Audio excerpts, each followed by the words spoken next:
Lewis and I spent a lot of time playing games together, but he was surprisingly bad at them. He died a lot.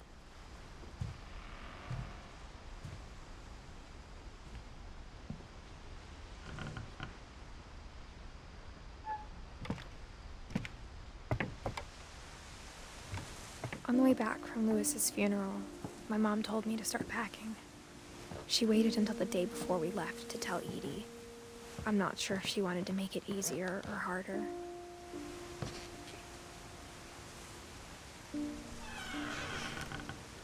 I wish we'd stayed. But I understand why we left.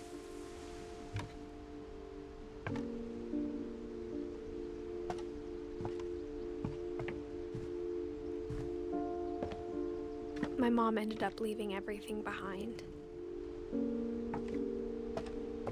What happened that night had been coming for a long time. Maybe it should have come sooner.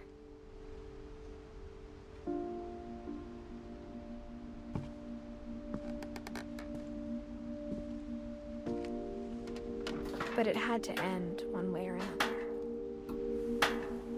All that's left now is to tell you about that last night.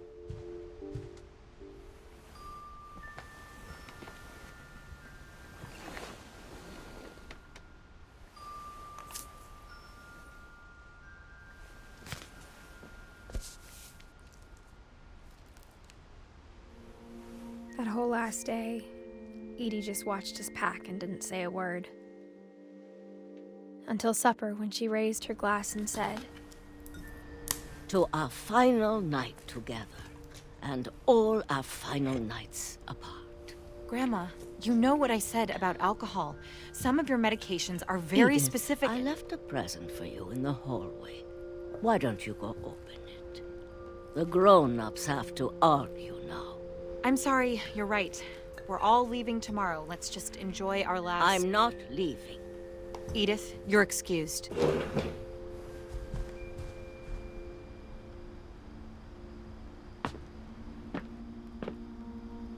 The power had been shut off that morning, but Edie always had plenty of candles. When my mom sealed the library, I don't think she knew about the other entrance. Or that Edie had a key to it.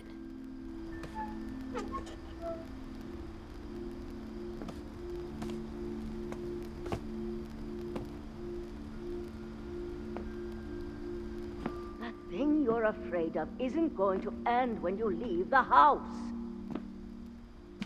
Edith has a right to know these stories. My children are dead because of your stories. I think it's best if Edith and I leave tonight. We'll have the nursing home send a van for you in the morning, okay? Dear Edith, there's so many stories I wish I could tell you, but there's only time for one. This is about what happened on the night you were born. That night, the tide went way, way out. It was the first and last time I ever saw the old house aground. There'd been an earthquake out in the middle of the ocean. They called it the lowest tide in 1,000 years. God, it smelled awful. You know, I've seen that house every day of my life.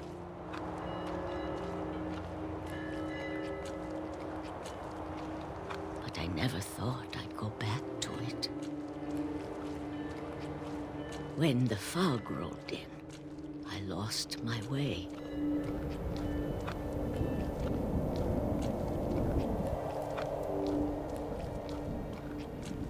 I got turned around.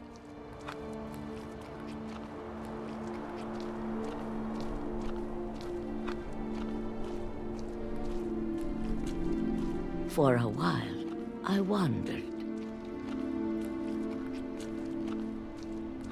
I started seeing things.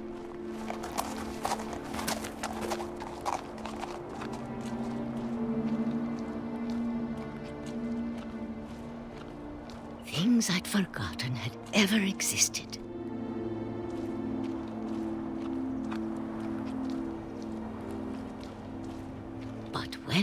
saw them, they felt like old friends.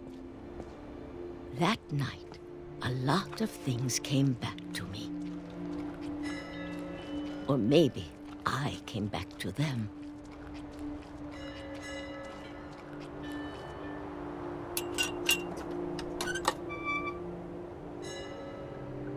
Things I can't explain, but that I need you to try and... Edith, what are you doing in here?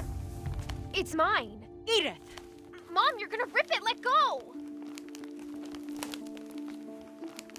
I kicked and screamed, but Mom dragged me to the car.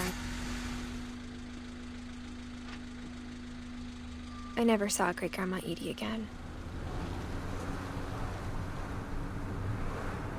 The next morning, the van came to pick her up, but she was already gone. After that, we moved around a lot.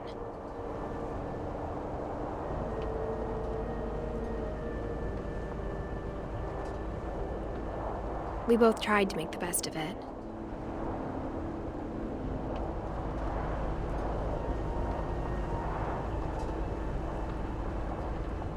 A few years went by.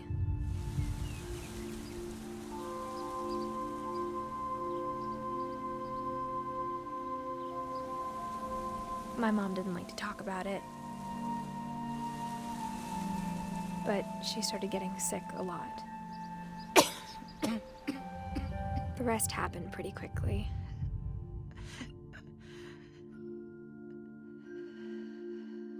She got better for a while, and then she didn't.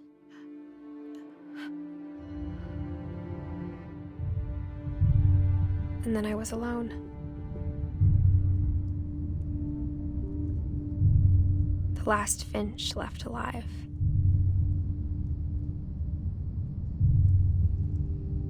Until I found out about you.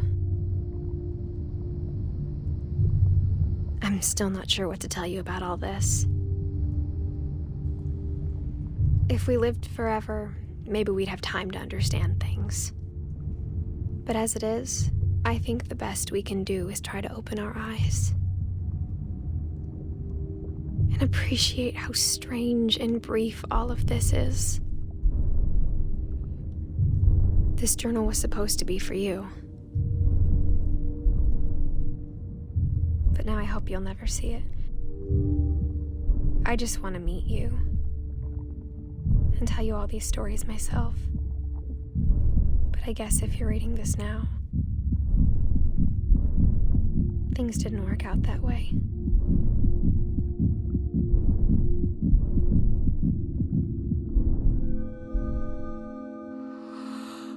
This is where your story begins. I'm sorry I won't be there to see it. It's a lot to ask, but I don't want you to be sad that I'm gone. I want you to be amazed that any of us ever had a chance to be here at all. Good luck.